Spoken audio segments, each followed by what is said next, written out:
And let's now go to the ongoing crisis in Myanmar. The shadow government there wants to join the ASEAN summit that will discuss the ongoing crisis there. They want the Southeast Asian leaders also to invite them there and not to recognize the present military junta. And this will be held in Indonesia next week. EBC ASEAN correspondent Jeelah Pablo is following the developments from Thailand. Hello, Jeelah. Yes, hello, Alma. Good evening. Myanmar's shadow government urged Southeast Asian leaders to give it a seat at the table during crisis talks next week and not to recognize military regime that seized power in a February coup. Monzo, Deputy Minister of Foreign Affairs for the Parallel National Unity Government, formed Friday by ousted lawmakers mostly from Suu Kyi's party, as well as ethnic minority politicians, said ASEAN had not reached out to them. I quote, "If ASEAN wants to help solve the Myanmar situation, they are not going to achieve anything without consulting and negotiating with the NUG, which is supported by the people and has full legitimacy.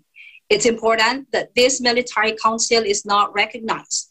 This needs to be handled carefully," end of quote. He told the Voice of America's Burmese service. Junta leader Min Aung Hlaing is expected to join a special ASEAN summit on Myanmar on Saturday in Jakarta, his first official overseas trip since the putsch that ousted civilian leader Aung San Suu Kyi. The army has moved to quell mass protests against its rule, killing at least 730 people according to a local monitoring group. Min Aung Hlaing's invitation to the meeting of the 10-country Association of Southeast Asian Nations has drawn scorn from activists who have urged foreign leaders not to formally recognize the junta. In another development, Japan is now urging Myanmar authorities to release a Japanese journalist in custody at Yangon prison.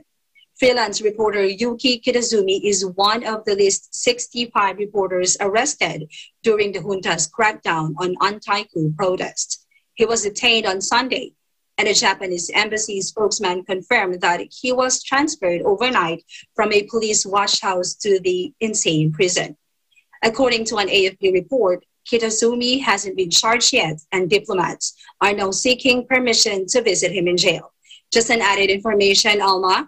Insane is a notorious for holding political prisoners. So we can just imagine how difficult this might be for those who are detained in that place.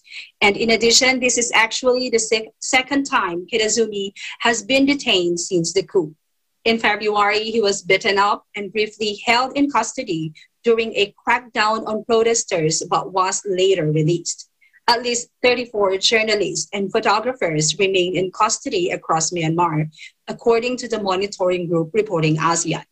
Local monitoring group Assistance Association for Political Prisoners said 3 reporters in Kachin State from the Makena News Journal outlet were detained at an interrogation center. Back to you, Alma. All right. Thank you very much, Jeelah. And looking forward to more updates regarding the crisis in Myanmar as we follow this developing story. Thank you, Jeelah. Thank you for your time. Thank you so much, Alma. Stay safe and healthy as always. This is Jeelah Pablo from ASEAN Bureau. We live in interesting times.